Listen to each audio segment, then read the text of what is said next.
नमस्कार। महाराणा प्रताप जयंती समारोह में आप सभी का स्वागत है।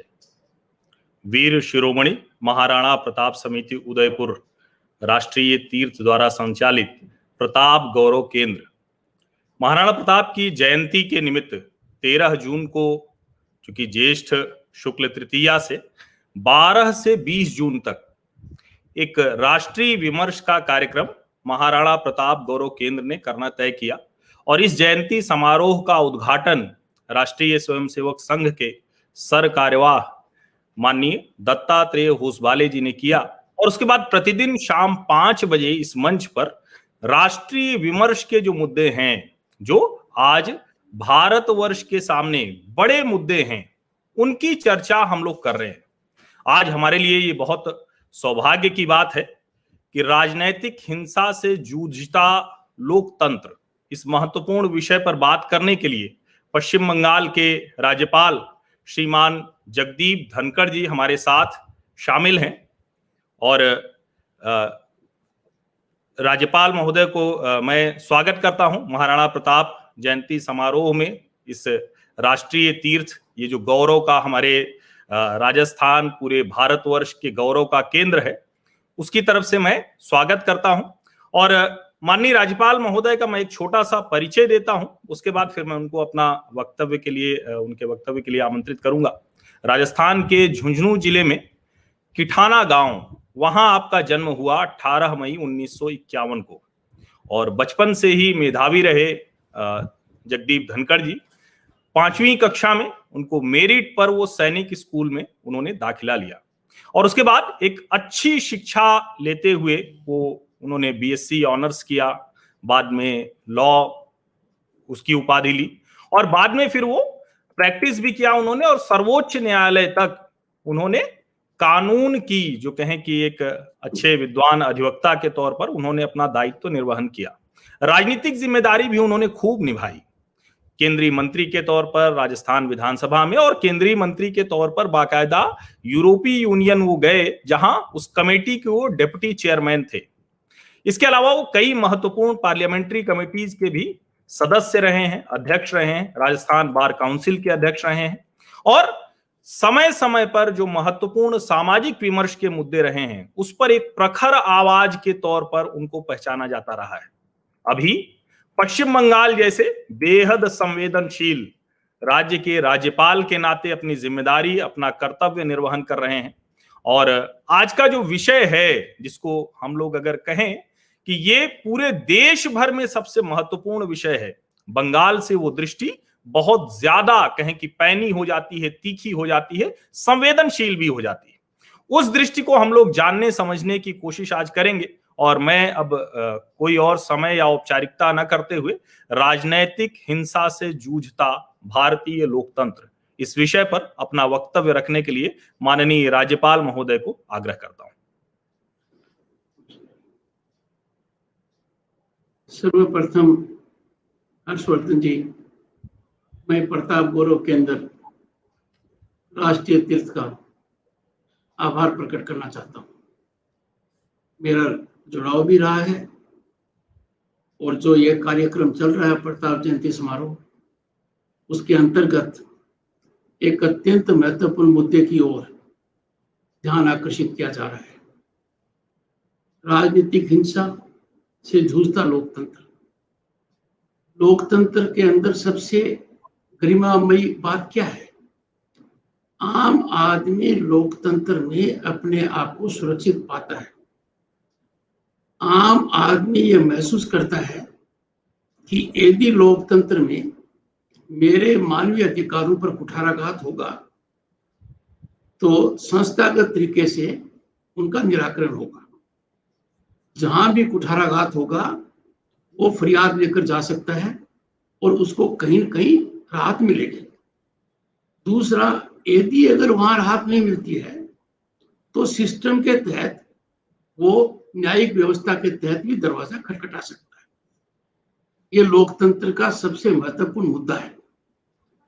यदि अगर लोकतंत्र में मानव अधिकारों का हनन होता है और नागरिक असहाय हो जाता है, वो प्रशासन के पास नहीं जा सकता है, वो कहीं राहत नहीं प्राप्त कर सकता है, तो लोकतंत्र के लिए सबसे बड़ी चुनौती का अवसर वो आता है।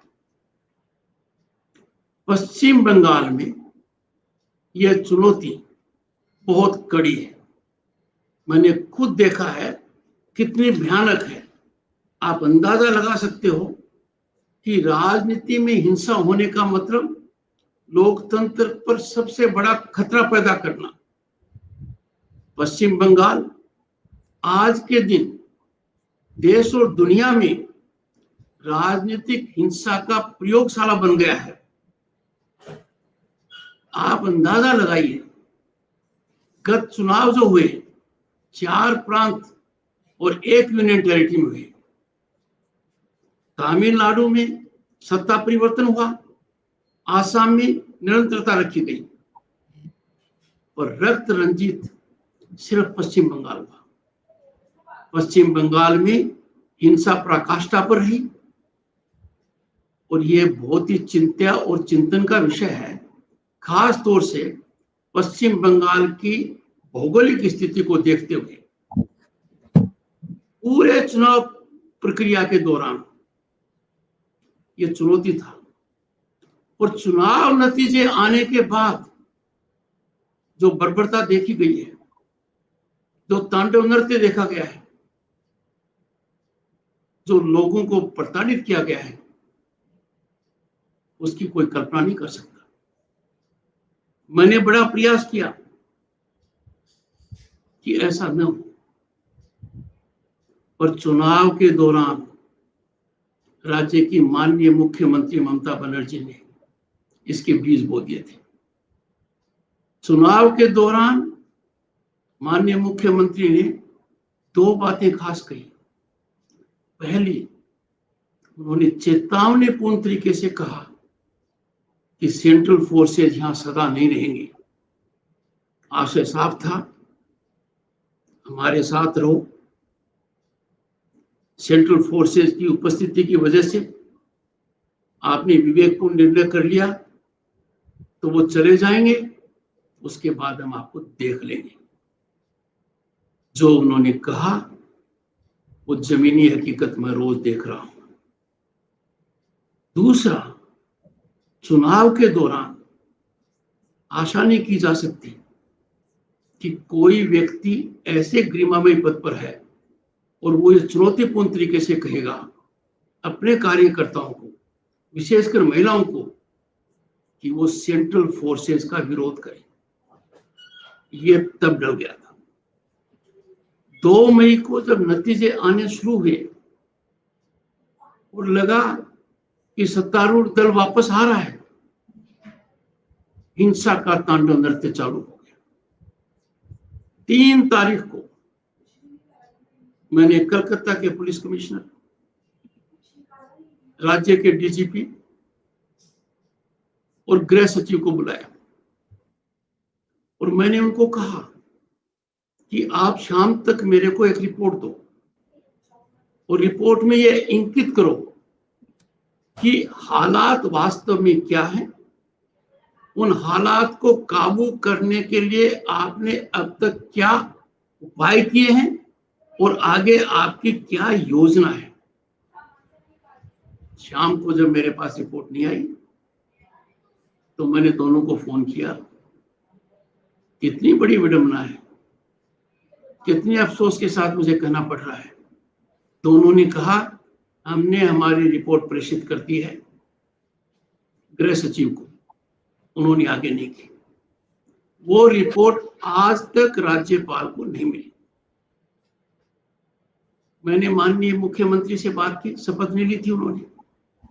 मैंने कहा यह समस्या बहुत गंभीर है, प्रजातंत्र को शर्मसार करती है, हमारी संस्कृति को कलंकित करती है, लोगों के अंदर एक भय का वातावरण पैदा करती है। जो मूलभूत सिद्धांत हैं किसी भी प्रजातंत्र व्यवस्था के लिए, उसकी जड़ें हिला रही है। आप अवश्य कुछ कीजिए। 5 मई को जब उन्होंने शपथ ली और मेरे से आग्रह किया कि क्या मैं मीडिया को एड्रेस कर सकती हूँ, मैंने कहा अवश्य कीजिए, और मैंने भी किया। मैंने उनको आगाह किया, मैंने उनको बताया कि आपका ये कहना कि जब तक आप शपथ नहीं लेती हैं ये इलेक्शन कमीशन के दायरे की बात है, गलत है। इलेक्शन कमीशन का काम खत्म हो गया था 2 मई को। इलेक्शन कमीशन का काम खत्म होने के बाद मुख्यमंत्री ममता बनर्जी को वो सब अधिकार प्राप्त थे, वो सब जिम्मेवारियों का निर्वहन करना था जो पहले था। जब कुछ नहीं किया और राज्य की पहली कैबिनेट मीटिंग 10 मई को हुई, मैं उम्मीद कर रहा था कि उस कैबिनेट मीटिंग के अंदर माननीय मुख्यमंत्री जी इस ओर ध्यान देंगे। जब ध्यान नहीं दिया तो मैंने एक निर्णय किया कि मैं स्वयं राज्य का प्रथम सेवक होने के नाते उन जगह जाऊंगा जो post poll violence affected areas है।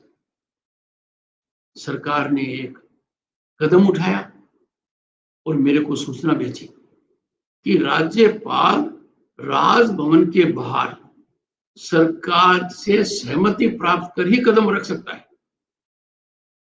मैंने उनको कहा, भारत के संविधान के अनुच्छेद 159 के तहत राज्यपाल का कर्तव्य है, he must preserve, protect, defend Indian Constitution and he must serve the people of the state। 13 तारीख को मैं कूच बिहार गया। जो मैंने अपनी आंखों से देखा, मेरे आंसू सूख गए। मैं उन इलाकों में गया जहां कोई नहीं गया था।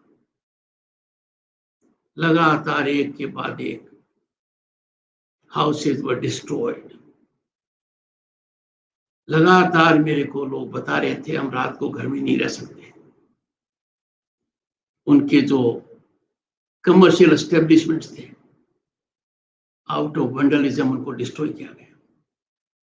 ऐसे हालात में मेरी आंखों में आंखें डालकर जब बच्चियों ने कहा हमारे साथ बहुत बुरा हो रहा है, आप आ गए और बुरा होगा, मैंने सब जगह हर्षवर्धन जी 3 प्रश्न किए। पहला प्रश्न मैंने किया जो शुरुआत मैंने की थी, प्रजातंत्र के अंदर मौलिकता क्या है, इसका आधार क्या है। मैंने कहा जब आप पर संकट आया है आप पुलिस स्टेशन क्यों नहीं गए। सब जगह एक ही बात सुनने को मिली कि हम पुलिस स्टेशन जाएंगे फरियादी बनकर, पर पुलिस स्टेशन से हम वापस आएंगे मुलजिम बनकर। और उसके बाद रात्रि को और उसके पश्चात हमारे साथ जो कुछ होगा उसकी आप कल्पना नहीं कर सकते। मुझे बहुत दुख हुआ। मैंने जानकारी की, it was extreme terror let loose by ruling party goons. जब मैंने पूछा उनसे क्या है, सबने एक स्वर में बताया हमें पुलिस का पूरा डर है, पुलिस हमें कोई राहत नहीं दे सकती और रूलिंग पार्टी के लोगों का डर पुलिस के ऊपर है। वो पुलिस के एक तरीके से बॉस हैं, वो वही काम करेंगे जो पुलिस को करवाना चाहते हैं। पुलिस हर हालत में एक ही कदम उठाएगी उनके तहत। फिर मैंने पूछा, और ये हर्षवर्धन जी चूंकि आप उस समाज से जुड़े हुए हैं, मैं हेजिटेशन के साथ आपको कह रहा हूं। मैंने पूछा क्या कोई पत्रकार आया। सब जगह का कोई पत्रकार नहीं आया। ऐसे लगता है कि पश्चिम बंगाल में निष्पक्ष निर्भीक पत्रकारिता को सांप सूंघ गया। कि मैंने आंखों से देखा है। ऐसा डर का आलम है कि उस डर की वजह से, डर की चर्चा करने से लोग डरते हैं। पश्चिम बंगाल में आम नागरिक की चाहे उसका कुछ भी स्तर हो, fear quotient is very high. Democracy के अंदर सर्वाइवल करना मुश्किल है इस प्रकार के फियर कोशेंट के साथ। जो हालात लगातार बिगड़ते जा रहे हैं, उनकी जानकारी मुझे नंदीग्राम में मिली। नंदीग्राम में एक के बाद एक लाइन में विशेष समुदाय के लोगों की दुकानें डिस्ट्रॉय की गई। नंदीग्राम में मुझे लोगों ने आग्रह किया कि आप एक जगह जा पाएंगे। मैंने कहा मेरा काम तो जाना है। उन्होंने कहा वहां आपकी गाड़ी नहीं जाएगी। अब पैदल चला। कुछ किलोमीटर पैदल चलने के बाद एक व्यक्ति ने कहा मोटरसाइकिल पर चलो। मोटरसाइकिल पर गया। वहां जाकर मैंने क्या देखा, छोटे छोटे बच्चे, those who lost their father, play card लिए हुए थे, कह रहे थे हम संकट में हैं क्योंकि हम हिंदू हैं। उनकी आंखों में देखते समय मेरे को कितना जोर आया होगा। जब मैं थोड़ा आगे जाकर गया तो बिलखते बच्चों ने मुझे आगे बढ़ने से रोका। आखिर में वो वहां गया जहां माताएं और बहनें थी। माताओं और बहनों को देखकर मैं अपने आप को रोक नहीं पाया। उनका साफ कहना था, और ये बहुत गंभीर बात है, बहुत चिंतन का विषय है, भारत के प्रजातंत्र को सबसे बड़ी चुनौती का आधार बनता जा रहा है। ये पूछा उन्होंने, क्या हम धर्म परिवर्तन करने से बच तो जाएंगे? मेरा क्या हाल उस समय हुआ होगा। पांव तले जमीन निकल गई जब उन्होंने अपने आप को ये कहते हुए मेरे सामने पेश किया कि जिंदा रहने के लिए हम ये कर सकते हैं, पर क्या ऐसा करने से will we get passport to life? उनके मन में तब भी डर था। रूलिंग पार्टी के झंडे सबने लगा लिए। इस चुनाव नतीजे में यदि आप देखेंगे, 2,30,00,000 लोगों ने प्रतिपक्ष को वोट दिया है। 2,30,00,000।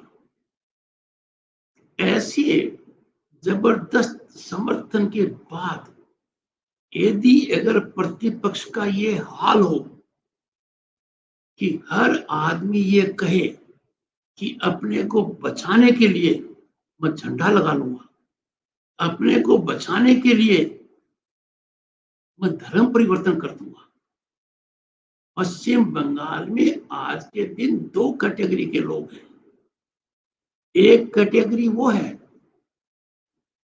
जो चैन की नींद सोता है, पुलिस प्रशासन का कोई भय नहीं है, वो चाहे किसी को आतंकित कर सकता है, कोई कानून उस पर लागू नहीं है। दूसरा, जिसको एक पल का चैन नहीं है, वो दोहरी मार के शिकार, मार के बीच में है। प्रशासन की मार, पुलिस की मार, गून एलिमेंट्स की मार, ये बहुत भयानक है। इसका नतीजा क्या हुआ? इसका नतीजा हुआ कि लोगों ने अपने घर छोड़े। लोगों ने घर छोड़े लाखों की संख्या में। कुछ लोगों को शरण लेनी पड़ी दूसरे प्रांत में। मैं उस प्रांत में गया, आसाम में रणपगली कैंप के अंदर। वहां का दृश्य देखकर दंग रह गया। उन्होंने मुझे क्या कुछ नहीं कहा, मुझे कटघरे में खड़ा किया। क्या हम स्वतंत्र भारत में हैं? क्या हमारे कोई मानव अधिकार नहीं है? और जब एक पर्सन मेरे सामने पूछा, मैं बहुत चिंतित हूं। वो प्रश्न ये था कि इस पूरे घटनाक्रम की इस पूरी हिंसा का आधार क्या है कि दुनिया के सबसे बड़े प्रजातंत्र में आपने ये हिमाकत कैसे कर ली अपनी मर्जी से वोट देने की और हमारे खिलाफ वोट देने की। You have to be punished, you have to be decimated. आपके मन में अब इतना डर डालना पड़ेगा कि आप आने वाले समय में ये सोच भी नहीं पाओ कि अपने विवेक से वोट दे देंगे। प्रजातंत्र कहां रह जाएगा जब इस प्रकार की भयावह स्थिति हो और राज्य के मुख्यमंत्री पूरी तरह से चुपी रखे। 6 सप्ताह का समय निकल गया है, एक शब्द नहीं निकला है। मैंने बहुत आग्रह किया, माननीय ममता बनर्जी अधिकारियों को सचेत कीजिए, होल्ड देम अकाउंटेबल। उनको कहिए कि आपके क्षेत्र में यदि अगर इस प्रकार का होगा आप दंडित होंगे। कुछ नहीं किया। इतनी व्यापक हिंसा के बाद, ऐसे घटनाक्रम के बाद, करोड़ों की संपत्ति नष्ट करने के बाद, आजीविका डिस्ट्रॉय करने के बाद, बलात्कार के बाद, किलिंग्स के बाद, इंजरीज के बाद कोई उनकी सुध लेने नहीं गया। न मुख्यमंत्री गई, न मंत्रिमंडल के सदस्य गए, न कोई अधिकारी गए। ऐसी परिस्थिति में मुझे स्टेप इन करना पड़ा।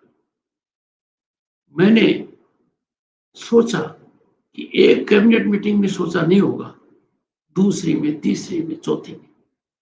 आश्चर्य की बात यह है कि न तो 10 मई को पहली कैबिनेट कमेटी में, न 17 मई को, न 24 मई को और न 10 जून को इस विषय पर कोई ध्यान नहीं दिया गया। आज भी मैंने माननीय मुख्यमंत्री को पत्र लिखा है कि दुखी मन से आप आकर मेरे से चर्चा कीजिए। This bloodshed has to stop.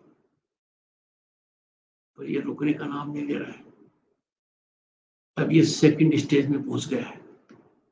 Second stage इस देश ने आज से पहले देखी नहीं थी।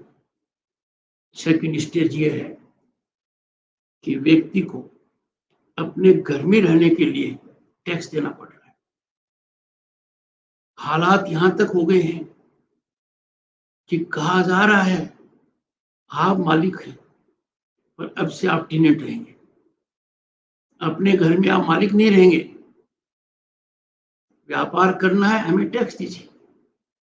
और ये व्यापक स्तर पर हो रहा है।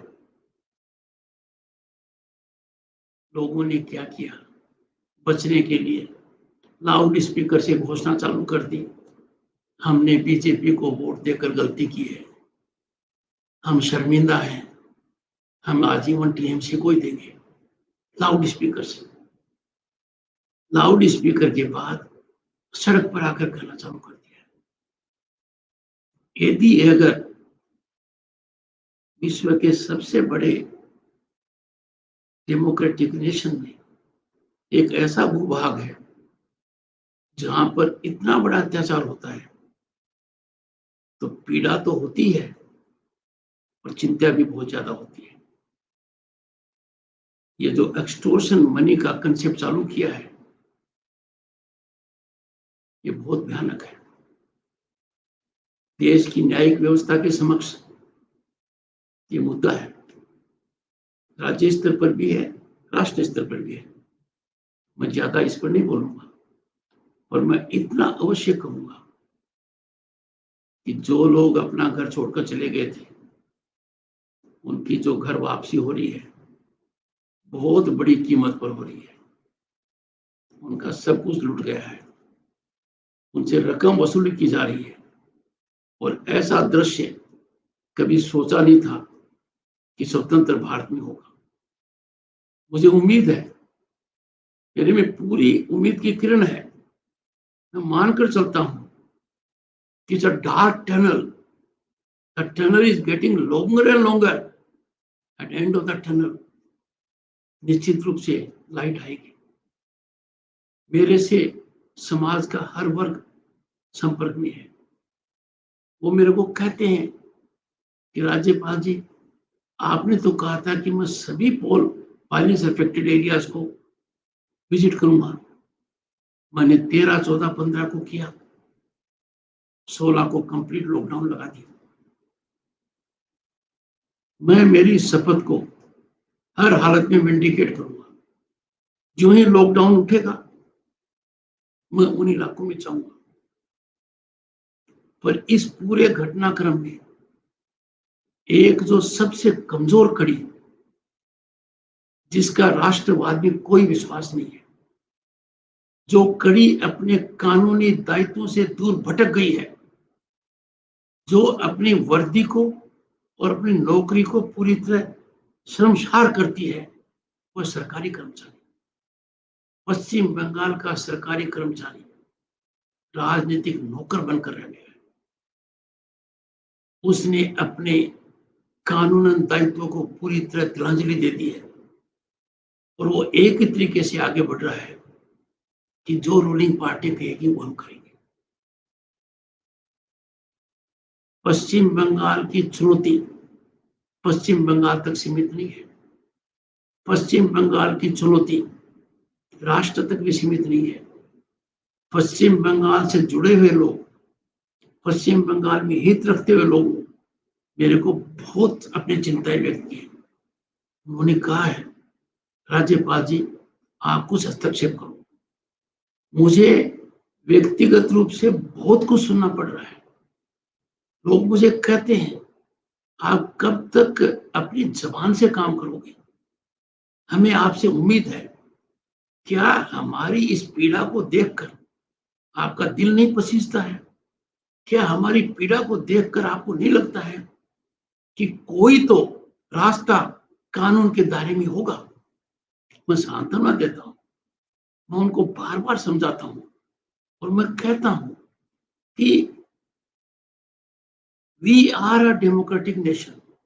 समय लग सकता है, देर है अंधेर नहीं है, पर ऐसी परिस्थिति में मेरे सामने भी एक संकट है। मैं उन सबको आपके माध्यम से कहना चाहूंगा, प्रजातंत्र तभी बचेगा जब आम नागरिक अपना दायित्व निभाएगा। प्रजातंत्र तभी बचेगा जब खुद की पीड़ा न हो, दूसरे की पीड़ा को महसूस कर हम कदम उठाएंगे। और ये चूंकि चुनौती प्रजातंत्र के मूल ढांचे को है, भारत के संविधान के बेसिक स्ट्रक्चर को चुनौती रही है। ऐसा जो हो रहा है पश्चिम बंगाल में, वो बिना देखे कोई कल्पना नहीं कर सकता। क्या कोई सोच सकता है कि Bengal is on fire and media शांत है, मीडिया चुप है? अब तक क्या हालात हुए हैं ये मैं आपको बताऊं तो चिंता स्वाभाविक होगी।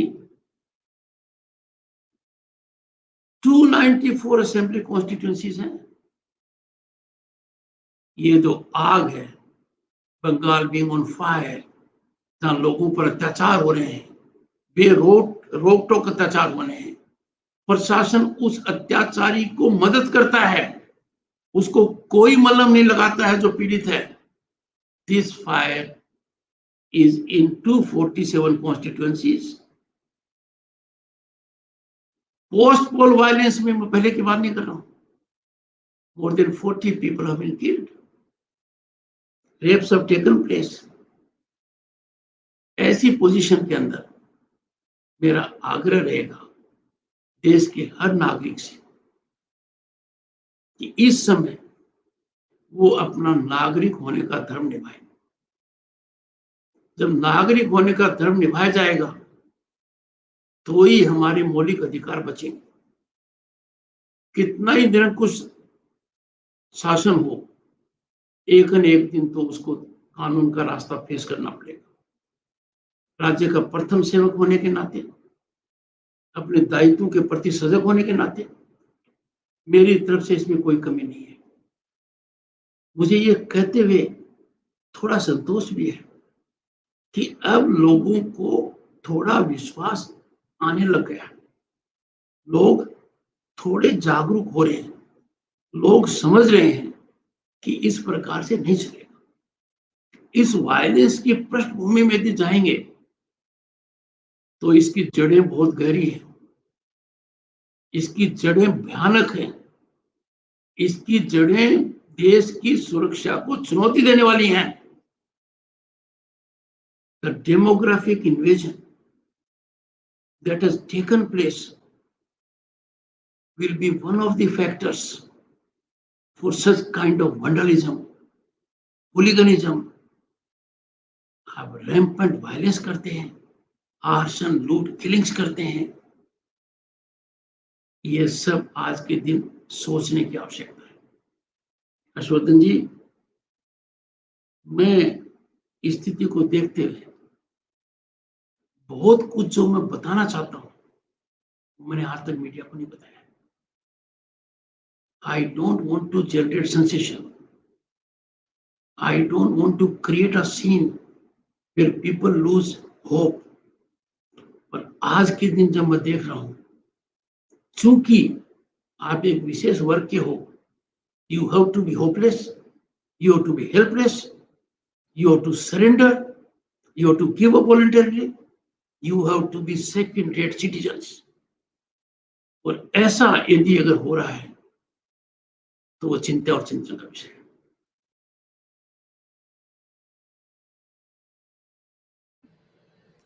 बहुत बहुत धन्यवाद राज्यपाल महोदय, चूंकि हम लोग आपको बहुत ज्यादा सुनना चाहते हैं और आपने बहुत सी बातें कही, लेकिन बहुत सी चीजें हैं जो शायद अभी हमें उस तरह से नहीं पता चलती हैं।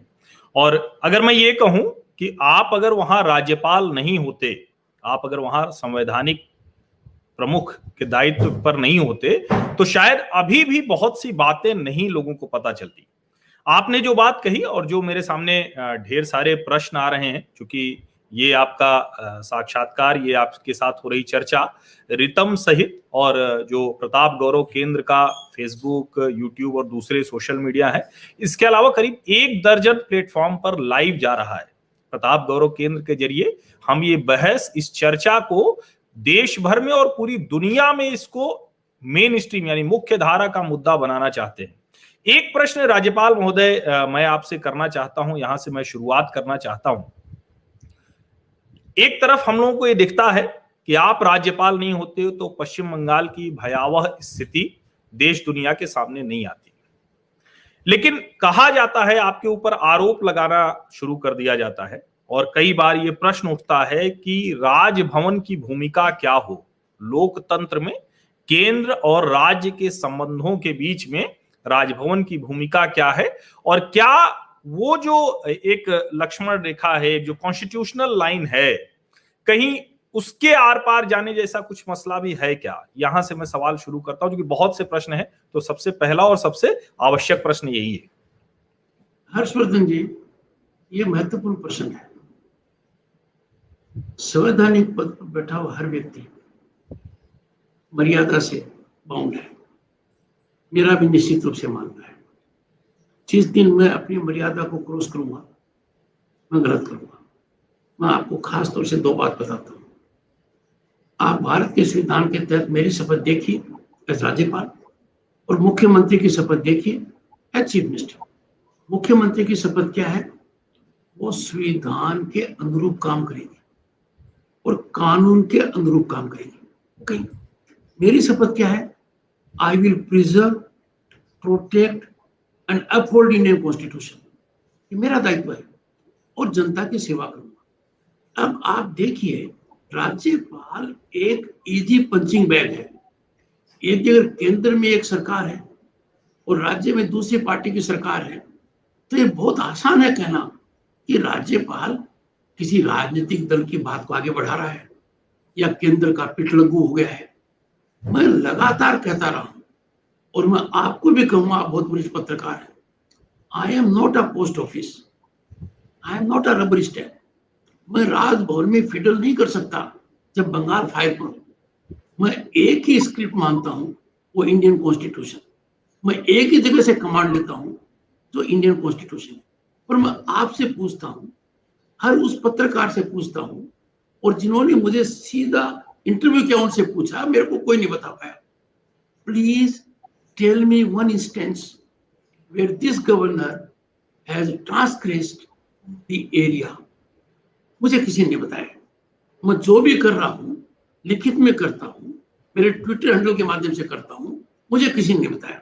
मैं यदि अगर मेरा कार्य निर्वहन नहीं करूंगा तो मेरी शपथ को न मानने का मैं दोषी होऊंगा। जैसे मैं बताऊं, 17 मई का दिन पश्चिम बंगाल के इतिहास में नहीं, किसी भी डेमोक्रेटिक नेशन के इतिहास में अब ब्लैक डे। उस दिन प्रातः करप्शन के बड़े मामले में 4 लोगों को, जिनमें 2 सिटिंग मंत्री हैं, एक पहले मंत्री रहे हुए, एक में, उनको सीबीआई ने गिरफ्तार किया। सीबीआई कानून के तहत काम कर रही थी। राज्यपाल ने अपनी शक्तियों का उपयोग करते हुए सैंक्शन पर प्रोसिक्यूशन दी थी। राज्य की मुख्यमंत्री जो गृह मंत्री है सीबीआई हेडक्वार्टर पहुंची, 6 घंटे तक रही, वीडियो कॉन्फ्रेंस से कैबिनेट मीटिंग को प्रिजाइड किया और चुनौतीपूर्ण तरीके से क्या कहा, इन 4 को छोड़ो या मुझे गिरफ्तार करो। क्या कोई कल्पना कर सकता है कि शपथ वो लेने के बाद इस प्रकार का कार्यकलाप करेगा कोई? और बात यही नहीं रुकती है। CBI office Nizam palace was put under siege। लोग इकट्ठे हो गए, प्रोहिबिटरी ऑर्डर लागू थे, और उन लोगों ने इकट्ठा होकर क्या किया, सेंट्रल फोर्सेस जो सीबीआई ऑफिस को प्रोटेक्ट कर रही थी उन पर आक्रमण किया, प्रोजेक्टाइल थ्रो किए, और कलकत्ता पुलिस खड़ी रही एज ऑन लुकर्स। मैंने कलकत्ता पुलिस कमिश्नर को फोन किया कि इस प्रकार का वायलेंस क्यों हो रहा है, 144 लगा हुआ है, व्हाई डोंट यू एक्ट? का सर 144 नॉट इम्प्लीमेंटेबल। राजभवन के मेन गेट के ऊपर किया है। तो मेरा आपको यही कहना है कि राज्यपाल पर आरोप लगाना सबसे आसान है, राज्यपाल को पंचिंग बैग करना आसान है, और मैं आपको कह सकता हूं, और कोई इसकी काट करे तो मैं उसे चर्चा करने को तैयार हूं। आज के दिन पश्चिम बंगाल में कॉन्स्टिट्यूशन के तहत सरकार नहीं चल रही है। आज के दिन पश्चिम बंगाल में रूल ऑफ लॉ बिल्कुल नहीं है। आज के दिन पश्चिम बंगाल में we have no bureaucrats, we have no policemen, they are being paid out of state exchequer, but they are political workers. और हर्षवर्धन जी वो पॉलिटिकल वर्कर्स नहीं है, they are front line political workers. और करप्शन का तो मामला ही कुछ और है। ऐसी परिस्थिति में जब मेरे को ये कहा गया कि राज्यपाल जी आप कुछ कीजिए, तो 7 दिन पहले मेरे को बताया गया, और ये बात दो बातें मैं आपको बता रहा हूं, ये एक व्यक्ति की उपज नहीं है, ये गहराई से सोची हुई साजिश का उपज है कि आप धर्म परिवर्तन कर लोगे तो बच जाओगे। ये उन लोगों के मन में धर्म परिवर्तन की बात नहीं आई है, उनको कहा है जिंदा रहना तो करो। मेरे से प्रश्न ये नहीं पूछे थे करें नहीं करें, कि ये करने से बचाएंगे। दूसरा, हर प्रतिष्ठान के अंदर एक बहुत बड़ी गलत काम हो रहा है, बहुत बड़ा गलत काम हो रहा है। उनको कहा जा रहा है इन लोगों को निकालो, और निकाला जा रहा है। मैंने कई जगह दखलंदाजी की है। पहले कहते हैं राज्यपाल जी ऐसा नहीं हो रहा है, 1-2 को मैंने कागज भेजे आप कर रहे हैं ऐसा, करें तो तबादला किया है। ये भयानक स्थिति है। पर आपका प्रश्न बहुत महत्वपूर्ण है। आप हर किसी से पूछिए कि पश्चिम बंगाल के राज्यपाल ने 30 जुलाई 2019 के बाद ऐसा कौन सा कृत्य किया है जिसको संविधान की मर्यादा के बाहर माना जाएगा। नहीं, निश्चित तौर पर। और आपका ये जो इस प्रश्न के उत्तर में आपने जो कहा, मैं इसमें एक चीज जरूर जोड़ूंगा कि सचमुच ये लोगों को सोचना चाहिए। अक्सर ये बात कही जाती है और कई बार तो यही कहा जाता है कि राजभवन की जरूरत क्या है, राजभवन में जो राज्यपाल होते हैं वो सिर्फ रबर स्टैंप होते हैं। और ये कई बार जब कॉन्स्टिट्यूशनल क्राइसिस हुई, ऐसे संवैधानिक संकट खड़े हुए, तो उसमें समझ में आया कि भारतीय संविधान में, संघीय ढांचे में राजभवन की, राज्यपाल की भूमिका क्या है। अब इसी से जुड़ा हुआ दूसरा प्रश्न मेरा है कि राजभवन तो अपनी भूमिका निभा रहा है, लेकिन जो आपने पहला जो शुरू में अपने संबोधन में कहा, और जिसको चूंकि मैं लगातार आपके ट्विटर खाते को भी देखता हूं, जो आपने जिस दिन ममता बनर्जी जी ने शपथ ली और उस वक्त भी जो आपने कहा, उसके बाद चीफ सेक्रेटरी, डीजीपी और कोलकाता पुलिस प्रमुख जो कमिश्नर हैं, उन लोगों को आप, मेरी जो जानकारी है कि 3 बार आप बुला चुके हैं। अब सवाल यह है कि आपने जब उनसे कहा कि एक रिपोर्ट हमें बना के दीजिए, और आपने हमें बताया कि पोस्ट पोल वायलेंस में 40 लोग अपनी जान गंवा चुके हैं। इतने लोग असम चले जाते हैं, आप धुबरी जाते हैं, वहां उनसे लोगों से मिलने के लिए आते हैं, बहुत लोगों के आप घर भी गए। क्या राजभवन, अगर राज्य सरकार कोई ऐसा एक जिसको कहते हैं कि डॉक्यूमेंट के तौर पर कोई प्रूफ नहीं दे रही है, जो राज्य में कानून व्यवस्था की स्थिति खराब है उसको नहीं बता रही है, तो क्या राजभवन के पास कोई मैकेनिज्म है, कोई कॉन्स्टिट्यूशनल दायरे में कोई तरीका है जिससे कि वो इसको डॉक्यूमेंटेशन करके उसको देश को बता सके कि इस तरह से यहां लोकतांत्रिक संकट है, ये एक स्थिति है? क्या ऐसा हो सकता है क्या? Harshvardhan ji, I will tell you, this is very relevant question, बहुत सिग्निफिकेंट है। भारत के संविधान में अनुच्छेद 167 में एक प्रावधान है, 167 में लिखा हुआ है duties of the chief minister. मैं नहीं कह रहा हूं, कॉन्स्टिट्यूशन फ्रेमर्स ने जरूरी समझा कि चीफ मिनिस्टर की ड्यूटीज को स्पेल आउट करो और गवर्नर के प्रति क्या ड्यूटीज हैं, और वो ड्यूटीज स्पेल आउट करने के अंदर चीफ मिनिस्टर को हर उस बात का जवाब देना पड़ता है जो गवर्नर पूछे। पश्चिम बंगाल एक ऐसा प्रांत है जिसकी मुख्यमंत्री ने 22 महीने तक लगातार इस संवैधानिक व्यवस्था का 100% अनादर किया है। जो जानकारी मैंने उनसे मांगी वो जानकारी प्रेषित उन्होंने नहीं की। अब आपने पूछा कि क्या राज्यपाल के पास ऐसी ताकत है या राज्यपाल महज एक टूथलेस टाइगर है? मैं आपको कह सकता हूं, भारत के संविधान में कोई ऐसा पद नहीं है जिसमें दायित्व है और दायित्व को निर्वहन करने की ताकत न हो। यदि अगर भारत के संविधान ने शपथ के माध्यम से मेरे पर यह वजन डाला है कि आप कॉन्स्टिट्यूशन को प्रिजर्व, प्रोटेक्ट और डिफेंड करो या जनता की सेवा करो, तो निश्चित रूप से संविधान में ऐसे प्रावधान है। मैं घोर आशावादी हूं, मैं किसी भी तरीके से नहीं चाहता कि हालात इस एक्सटेंट तक जाएं कि हम कह सकें कि सुधार नहीं कर सकते। मैं बहुत लोगों को एक उदाहरण देता हूं। एक साधु महात्मा एक बिच्छू को बचाने के लिए पानी से उसको निकालते हैं, बिच्छू डंक मारता है, डंक से दर्द होता है, वो बिच्छू छूट जाता है, दोबारा पानी में गिर जाता है। कई प्रयास ऐसे साधु महाराज ने किए, हर बार डंक मारकर बिच्छू पानी में गिर जाता है। किसी ने पूछा, महाराज आप ये काम छोड़ क्यों नहीं देते? मैं तो हर्षवर्धन जी साधु महाराज नहीं हूं, पर अनुसरण तो कर सकता हूं। साधु महाराज ने कहा, जब अपनी बुरी आदत नहीं छोड़ता है, मैं मेरी अच्छी आदत नहीं छोड़ू, मैं प्रयासरत हूं। असीम शक्ति है भारत के संविधान में, असीम शक्ति है, असीम ताकतें हैं। राज्यपाल को कुछ ताकतों के लिए राष्ट्रपति तक जाना पड़ सकता है, कुछ ताकतें वो खुद कर सकता है। मैंने साफ तौर पर सरकार को कहा, और कभी आप ममता बनर्जी से मिले तो पूछना, मैंने कहा मेरा दायित्व है कि सरकार के साथ कंधे से कंधा मिलाकर मैं पश्चिम बंगाल की जनता की सेवा करूं। मैंने कहा इन दोनों पदों में टकराव होना निश्चित रूप से दुर्भाग्यपूर्ण है। हर पत्रकार को मैं कहता हूं कि आप क्यों गलत दिशा में जा रहे हैं। आप हर बार कहते हैं why governor is at loggerheads with the chief minister. बात उल्टी है, chief minister is at loggerheads with the governor.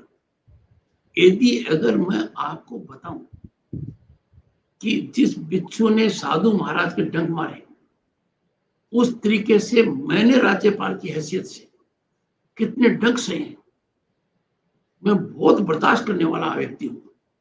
मैं टक्कर और टकराव में विश्वास नहीं रखता। हमारी संस्कृति, हमारा संविधान इस बात की इजाजत नहीं देता। मैं मुख्यमंत्री को बताना चाहता हूं, मेरे सामने कभी उन्होंने नहीं कहा कि मैं जो कर रहा हूं गलत है। पर यदि अगर आपकी राजनीति की धुरी हो गई है, आपकी राजनीति एक पोलराइज हो गई है, आपकी राजनीति में आप इस रास्ते के हिसाब से चलोगे, आप कुछ लोगों को आतंकी बना दोगे। What we are seeing in state of West Bengal is state apparatus terror. What we are seeing in state of West Bengal, Indian citizenship has been divided in two parts. One who will boss over those, and the other who will have to play subservient role. ऐसा चल नहीं सकता हर्षवर्धन जी। एक बार फिर कहूंगा, देश के हर नागरिक का आज के दिन कर्तव्य है कि पश्चिम बंगाल के बारे में जानकारी ले। आपके पत्रकार मित्र मेरे से बात करते हैं, कई बड़े ओहदे पर हैं। मैं उनको साफ कहता हूं, चुनौतीपूर्ण तरीके से कहता हूं, आकर तो देखो। आने के बाद आपके मन में एक बात आएगी, और बात क्या आएगी? जगदीप धनखड़ ने स्थिति का आकलन सही नहीं किया। स्थिति तो बहुत भयानक थी। जगदीप धनखड़ ने वकालत कर दी एक मोटेड स्थिति की। मैं जितना आपको बता रहा हूं अंदाजा नहीं लगा सकते। व्यवस्था में आपको बता रहा हूं, जब बच्ची आंखों में देखकर कहती है कि मेरे साथ दुष्कर्म करते नहीं है, सार्वजनिक रूप से करते हैं, सोच सकते हैं 3 बच्चियां एक साथ जा रही हैं, कहेंगे इसके परिवार ने वोट दिया था, इसको रोक लो।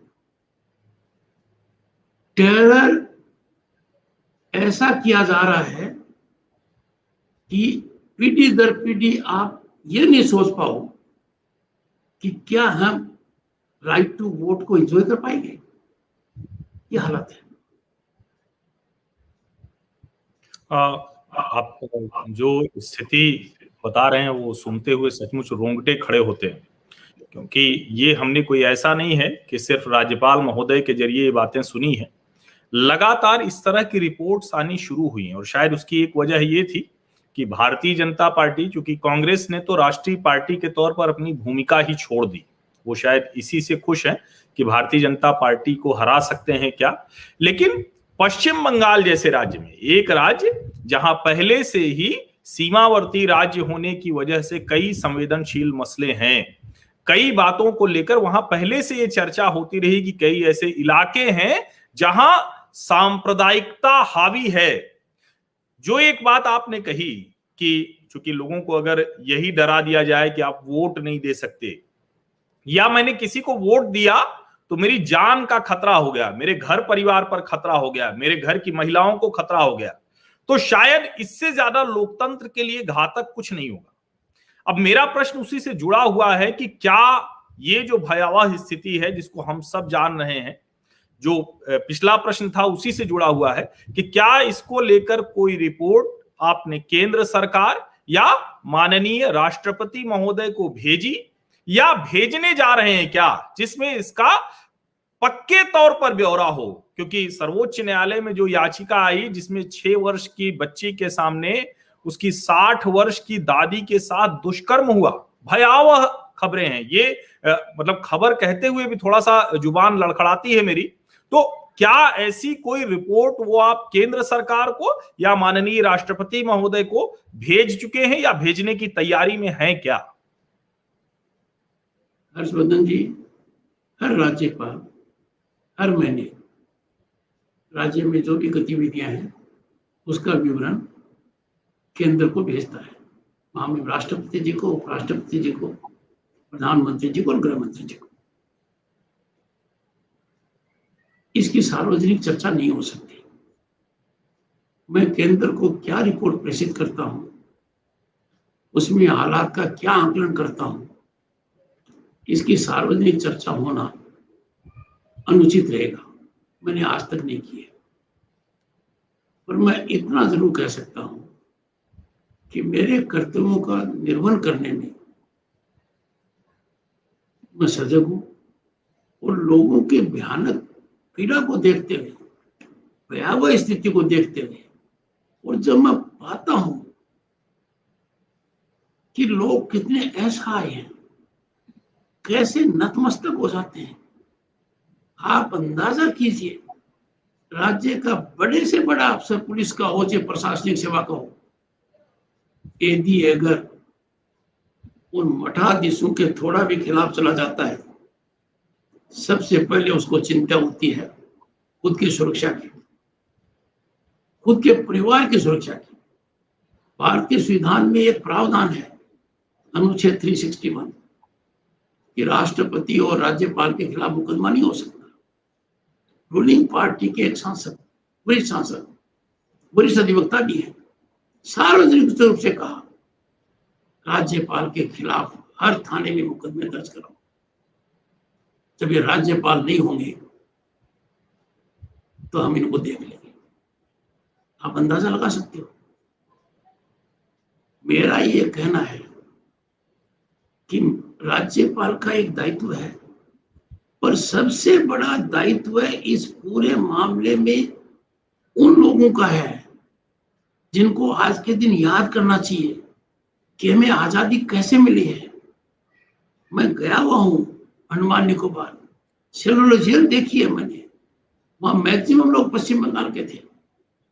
मैं उनके नाम पर लोगों को आग्रह करता हूं, हाथ जोड़कर विनती करता हूं, आप यदि अगर आज चुप रहे, साइलेंट मेजोरिटी ने यदि अगर साइलेंस ऑब्जर्व किया, तो silent majority will be silenced. और ये मैं देख रहा हूं, खुली आंखों से देख रहा हूं दो चीज। पहला, इतना डर गए। कौन लोग डर गए? तो समाज में स्थान रखते हैं, जिनको आजीविका की चिंता नहीं है, जो सजग हैं, वो इतना डर गए कि वो छू तक नहीं करते। डर के कारण डर की चर्चा भी नहीं कर पा रहे हैं। और दूसरा जो महत्वपूर्ण है, और इस वायलेंस का जो फिलहाल आधार है, दो है। पहला, आपने वोट देने की हिमाकत कैसे की, और दूसरा आधार बहुत भयानक है। दूसरे आधार के अध्ययन करने की आवश्यकता है, कुंठित करने की आवश्यकता है कि इन लोगों की आर्थिक रीढ़ की हड्डी को पूरी तरह नष्ट कर दो। दो काम कर दो। पहला, वोट देने की सोचे तक नहीं, ये उसके मन में विचार नहीं आना चाहिए कि मैं दुनिया के सबसे बड़े प्रजातंत्र में नागरिक हूं और वोट देना मेरा अधिकार है, निकल जानी चाहिए। और इसलिए क्या है, ये तब निकलेगा जब वायलेंस क्रूर रूप लेगा, बार्बरिक होगा, डास्टर्ली होगा। आंखों से देखा है, आंखों से देखा है। छोटे बच्चे के सामने बाप को मारना कोई भूल नहीं सकता है। दादी को पता लगे कि पोती के साथ क्या बलात्कार हुआ है, भूल नहीं सकता। ये पहला है। दूसरा, डिस्ट्रॉय देयर इकोनॉमी। पहला, आदमी लंबी चौड़ी कोशिश कर प्रॉपर्टी बनाता है, वंडलाइज होती है, आर्सन लूट होती है, बच गई तो उसको देनी पड़ती है। व्यापार खत्म किया जा रहा है, व्यापक स्तर पर कब्जा हो रहा है। कहने को तो कह रहे हैं, कुछ लोग वापस आ रहे हैं, वो किस स्थिति में वापस आ रहे हैं, किस डर से वो रह रहे हैं, ये देख रहा हूं। तो आम आदमी यदि अगर महसूस नहीं करेगा, उनका दर्द महसूस नहीं करेगा जो उससे दूर है, तो मैं समझता हूं प्रजातंत्र खतरे में है। मुझे कहने में कोई संकोच नहीं है, प्रजातंत्र पश्चिम बंगाल में आखिरी सांस ले रहा है। पश्चिम बंगाल में प्रजातंत्र को चुनौती का मतलब है देश को बहुत बड़ी चुनौती का सामना करना पड़ेगा। पश्चिम बंगाल में इस भयावह स्थिति का यदि निराकरण नहीं किया गया, आम लोग इसके प्रति सजग नहीं हुए, तो हो सकता है आने वाली पीढ़ी को ये कहने के लिए मजबूर होना पड़े कि हमारी पहले वाली पीढ़ी ने ऐतिहासिक भूल की थी। It is a very sensitive state, geopolitical importance बहुत ज्यादा है, स्ट्रेटेजिक है। यदि अगर यहाँ बेरोक टोक लोग आ जाएंगे, बेरोक टोक तरीके से लोग काम करेंगे, देश के नागरिक मत हो चाहिए और काबिज हो जाएंगे, तो भारत के भविष्य को एक बहुत बड़ा झटका लगेगा। इसलिए मैं बार बार एक ही आग्रह करता हूं, it is time for every citizen to rise to the occasion. उसको याद करना चाहिए उस आदमी को जो हमारे बॉर्डर पर या लाइन ऑफ एक्चुअल कंट्रोल के ऊपर खुद को मरने के लिए ऑफर करता है देश के लिए। उसके भी घर में लोग हैं, he has a wife, he has a child, he has a mother, grandmother, daughter। जब वो देश के लिए इतना रिस्क करता है, तो जो आजादी हमें लाखों लोगों की शहादत से मिली है, उस आजादी को बचाने के लिए क्या हम एक छोटा सा कंट्रीब्यूशन नहीं कर सकते? But what I see is fourth pillar has collapsed. Fourth pillar has no idea about it, they don't want to write about it. रात भर सब कुछ सुनने के पश्चात जब सुबह अखबार देखता हूं तो मेरे पर क्या बीतती होगी? क्लियर एक ही बात, all is well. That can't be the situation. और मैं आशावादी हूं, मैं मानकर चलता हूं, this situation can not last long, it will not be allowed to last long. And I hope जिस किसी ने भारत के इतिहास में अपने आप को पाया है कि कानून का शिकंजा उस तक नहीं पहुंचेगा, वो गलत साबित हुआ है। आपने हाल के हालात देखे होंगे, कैसे कैसे राजनीतिक महारथी थे जिन्होंने सोचा हमारा क्या कुछ बिगड़ सकता है, और क्या हुआ? Everyone will be held accountable, but let the people awake। Rabindranath Tagore ने क्या कहा था? हर्षवर्धन जी कितनी जोरदार बात कही थी, where the mind is without fear, where the head is held high। आज के दिन पश्चिम बंगाल में किसी का भी माइंड विदाउट फियर नहीं है, और सिर हेल्ड इन हाई तो नहीं है, शर्म से झुक रहा है। राज्यपाल महोदय, एक प्रश्न मेरा इसी के साथ है, और मुझे लगता है कि ये तो सच है, और मैं भी जब रिपोर्ट्स देखता हूं, जिस दिन जिसको हम कहें कि 2 मई के बाद से जो घटनाक्रम हुआ और जिस तरह से लोगों की जान जा रही थी, लोग अपना घर बार छोड़कर भाग रहे थे, लोग अपनी इज्जत बचा रहे थे, उस समय भी जब मैंने कलकत्ता के प्रमुख अखबारों को देखा तो वहां आधे पेज से बड़ी वो सिर्फ ममता बनर्जी की फोटो थी। मुझे लगता है कि किसी भी पत्रकारिता में अगर जहां पर राज्य में लोकतंत्र की ये स्थिति हो, वहां ऐसी तस्वीर पहले पन्ने पर कैसे छापी जा सकती है, वो पत्रकारिता नहीं है। लेकिन इसके जुड़ा हुआ एक और प्रश्न है, हम जरूर ये कहेंगे और हम कोशिश करते हैं, अभी बहुत से लोग हैं, हम इंडिपेंडेंट तौर पे मैं भी ये कहूंगा कि जो आप कह रहे हैं वो बात बहुत महत्वपूर्ण है कि अगर हम ये कहते हैं कि पत्रकारिता ने हमें देश में अंग्रेजों से आजादी दिलाई, स्वतंत्रता दिलाई, पत्रकारिता ने देश में किसी भी शासक ने बहुत गलत किया तो उसके खिलाफ खड़े हुए, तो पश्चिम बंगाल में जो राजनीतिक हिंसा का सामान्यीकरण है उसके खिलाफ खड़े होना पड़ेगा।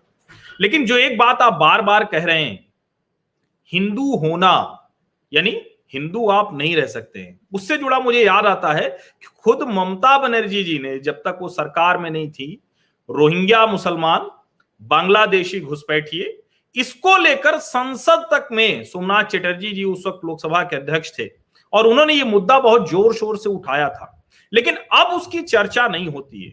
अब उसकी चर्चा होती है कि नागरिकता कानून लागू होगा, एनआरसी लागू होगा।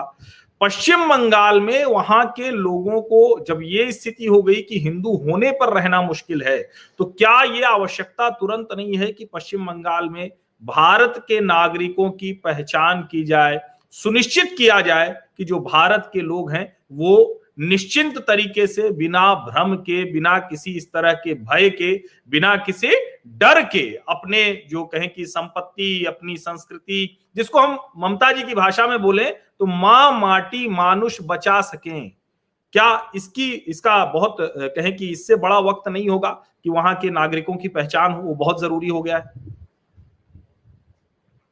क्या है कि मैं से कह रहा हूं, Paschim Bangal is a state within a state. Paschim Bangal एक तरीके से स्वतंत्र राष्ट्र की तरह काम करना चाहता ममता बनर्जी के नीचे।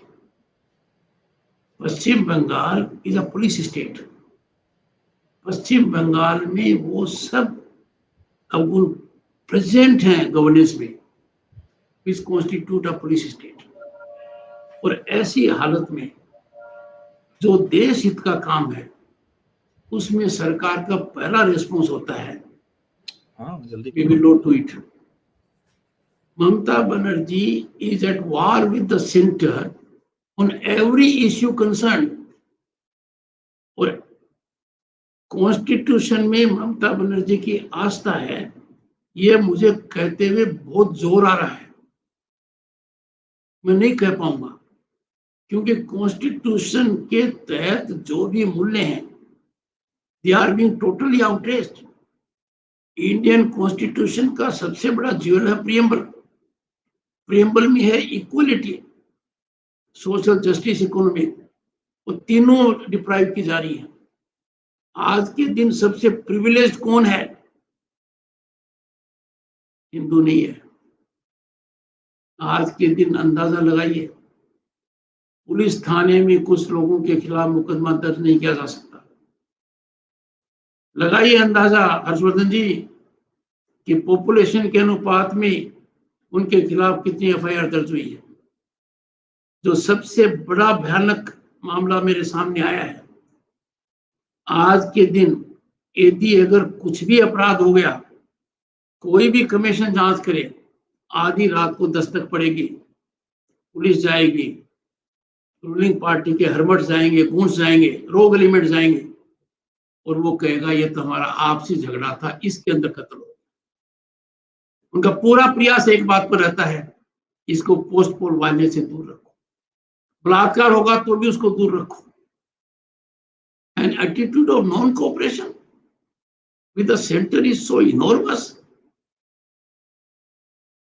मैं एक ही बात कहता हूं, Paschim Bangal does not subscribe at the moment to federal polity of the country. Paschim Bengal में प्रजातांत्रिक मूल व्यवस्था तार तार हो गई है। Brick by brick, mark my words, brick by brick, all structured organizations are being structured। माननीय मुख्यमंत्री ममता बनर्जी ने 17 मई को जो किया वो तीसरी बार किया।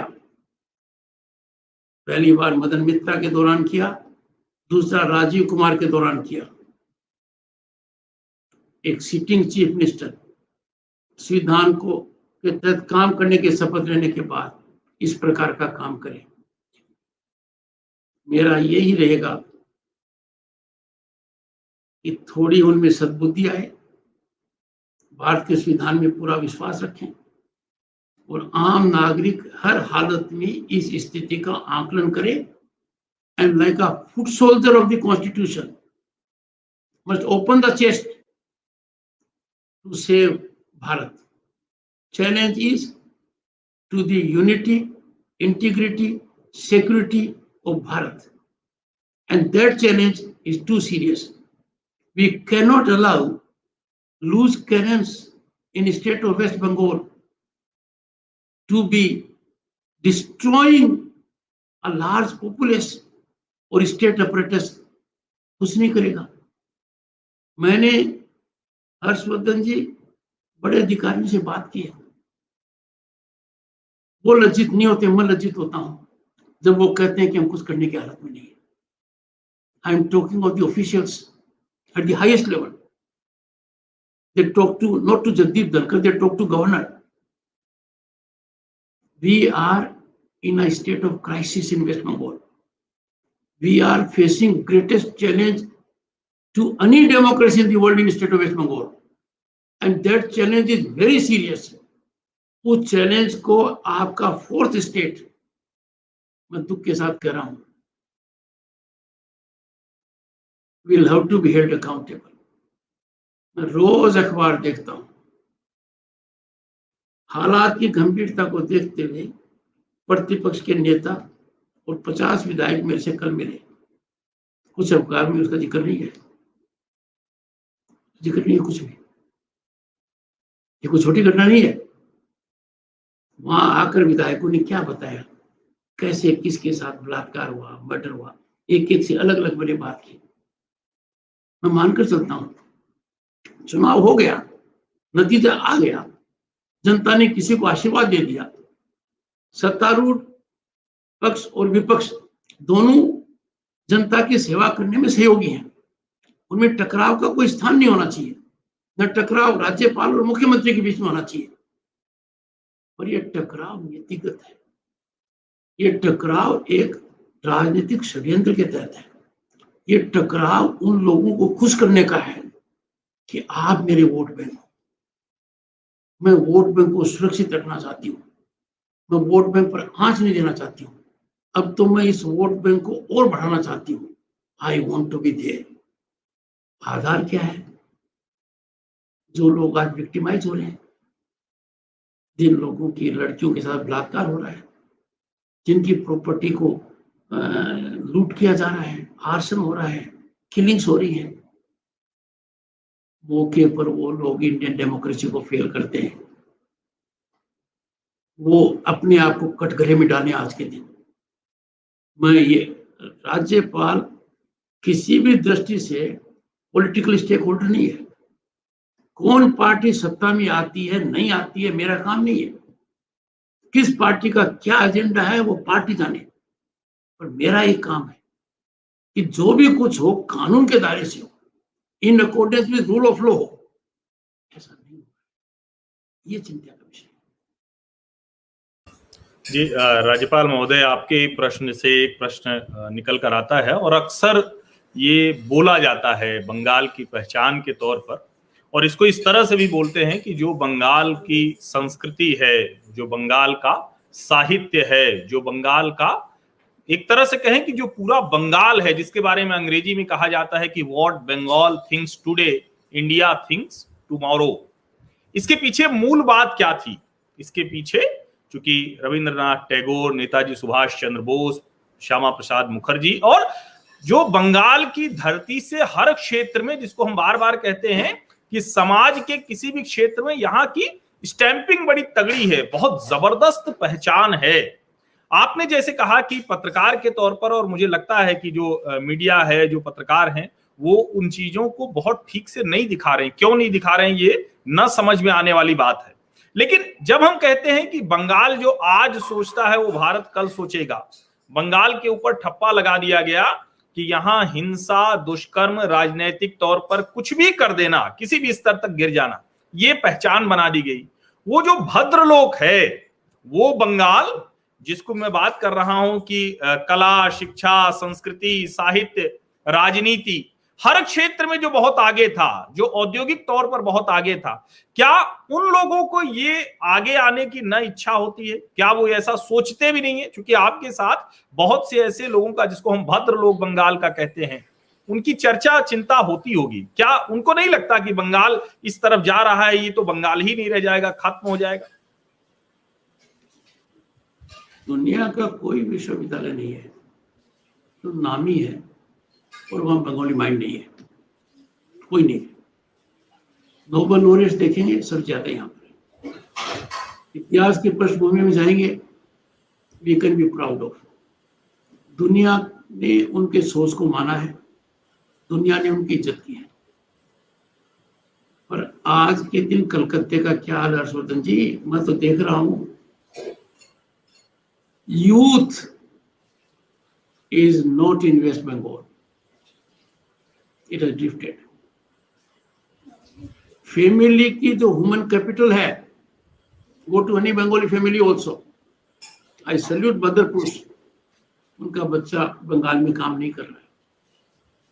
ये कितनी भयानक स्थिति है। This flight of human capital. सबसे बड़ा झटका तो मेरे को तब लगा, और आपको बता रहा हूं, सैनिक कल्याण बोर्ड के कर्नल साहब आए, इंटेलिजेंट आदमी है।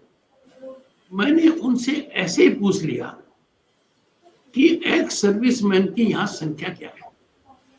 लाजमी प्रश्न है, क्योंकि एक्स सर्विसमैन हमारे बहुत बड़ी धरोहर है and we can depend on them. वो डिसिप्लिन लोट है। उन्होंने कहा, राज्यपाल महोदय, पश्चिम बंगाल एक ऐसा प्रांत है जहां एक्स सर्विसमैन 40% वापस नहीं आते। They prefer to live in some other state. अब ये जो पूरी पृष्ठभूमि जो मैं आपको बता रहा हूं, इसका एक मूल कारण है latest subject democratic outcome in state of west Bengal to demographic invasion. और इस डेमोग्राफिक इन्वेजन में दो बातें बहुत गंभीर हो रही हैं। एक तो flight of human capital, particularly of young men outside the state, and two, जो मैंने बताया आर्म फोर्सेस का, वो भी 40% वापस नहीं आते हैं। Indian nation is spinally very strong. It is time for us to nip this in the bud. We cannot allow anyone, including our chief minister, to violate constitution or rule of law. और मेरा निश्चित रूप से मानना है, and I am a person who commits himself in writing. I have written a letter to Chief Minister today itself, strongly telling her, time for her to fall in line, end it. उनका silence उनके conscience को हमेशा पीड़ित करेगा।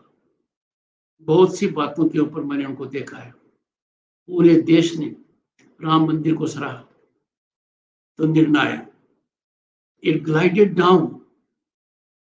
Supreme court के जजेस का निर्णय आया, पूरे समाज ने सराहा, चुप्पी रखी। हर मामले में दोहरा रवैया। कोविड का मामला ले लो, give us, we will buy vaccine. अखबार में ऐड आ गई है, फ्रंट पेज कवर कर लिया। Okay, you by, why don't you give us? ये मैं रोज देता हूं खेल। केंद्र की हेल्थ मिनिस्ट्री की टीम आई, 2 दिन तक बाहर नहीं निकलने दिया। कमिश्नर्स की आती हैं, हैंडीकैप करते हैं। ये जो बीज उनके यहां घुस गया है, it has to be destroyed. कि we are independent, we are, they are behaving just like another nation. आज के दिन मैं कह रहा हूं, आपको दुखी मन से कह रहा हूं, आपको विश्व का और कोई भूभाग नहीं मिलेगा जहां लोग इतने ज्यादा आतंकित हैं, जहां उनकी फियर कोशेंट इतनी हाई है, जहां उद्योग में कोई बड़ा हो, प्रशासनिक में बड़ा हो, रिटायर्ड फौजी अफसर हो, नीचे तक कांप जाता है यदि अगर उनकी नजर थोड़ी टेढ़ी होगी तो। This kind of mafia raj can not be allowed to prosper in a democratic society. और ये मैं बहुत अंडरस्टेटमेंट कर रहा हूं। I have no doubt about it. Things will change and they shall change and they will be made to change. आपने जो बहुत विस्तार से ये बातें बताई, और मैं सिर्फ आखिरी प्रश्न आपसे लूंगा और इसके बाद ये चर्चा हम इसको यहीं विराम देंगे। हालांकि आपके साथ जो बातचीत हो रही है, और मुझे लगता है कि आप जिस तरह से वहां अपनी कॉन्स्टिट्यूशनल ड्यूटीज को निभा रहे हैं, ये देश को सचमुच देखना चाहिए। और कई बार जब हम ये चर्चा करते हैं कि क्या राजभवन में राज्यपाल का मतलब सिर्फ रबर स्टैंप है, कोई कॉन्स्टिट्यूशनल कोई ऐसी ड्यूटी है क्या, कोई पावर्स हैं क्या, कौन सी लिमिटेशंस है, कौन सी लाइन है, लेकिन आपसे हुई अभी तक की बातचीत सर्वोच्च न्यायालय में बंगाल में बेहद भयावह जिन स्थितियों से गुजरे बंगाल के लोगों की जो दशा, और अभी जो आपने बताया, अगर 40% बंगाली मानुष अपनी मां और माटी को छोड़कर चला जा रहा है, अगर राज्य के लोगों को एक्स सर्विसमैन वापस नहीं आए, 40% एक्स सर्विसमैन फ्लाइट है यंग मैन की। जी जी, और उसके अलावा जो नौजवान है वो भी लगता है उसको कि बंगाल वापस नहीं आना है। छोटी बच्चियों से लेकर बुजुर्ग महिलाओं तक के साथ दुष्कर्म की खबरें आती। हिंदुस्तान में हिंदू होना एक राज्य में गुनाह हो गया हो, राजनीतिक प्रक्रिया करना है तो एक तय पार्टी के साथ करना है, नहीं तो आपकी जान माल परिवार प्रतिष्ठा सबको खतरा है। तो क्या राज्यपाल महोदय ये नहीं लगता है कि पश्चिम बंगाल में राष्ट्रपति शासन लगना चाहिए या अभी और इंतजार करना चाहिए? ये मेरा आखिरी प्रश्न है। मैंने पहले भी कहा हर्षवर्धन जी, इन चीजों की सार्वजनिक चर्चा नहीं हो सकती। मैं तो इतना कहूंगा कि जो भी सत्ता में है, संवैधानिक पदों पर है, वो पूरी तरह सजग है और निश्चित रूप से भारत के संविधान के अनुरूप कार्य चले, ये उनकी जिम्मेवारी है and that will be performed. कौन क्या कदम उठाएगा, राज्यपाल इसमें क्या करेगा, I will refrain from making any reflection on this on a public platform. But ultimately, I will beseech you with folded hands. I will pray everyone कि democracy का survival आम नागरिक की सजगता से है। डेमोक्रेसी का सर्वाइवल आम नागरिक यदि अगर अत्याचार को बर्दाश्त कर लेगा और उसको रजिस्ट नहीं करेगा तो मुश्किल हो जाएगा। और पश्चिम बंगाल में थोड़ा बदलाव इस दृष्टि में मैं देख रहा हूं, वो मेरे लिए एक अच्छी किरण है, a ray of hope, and I am sure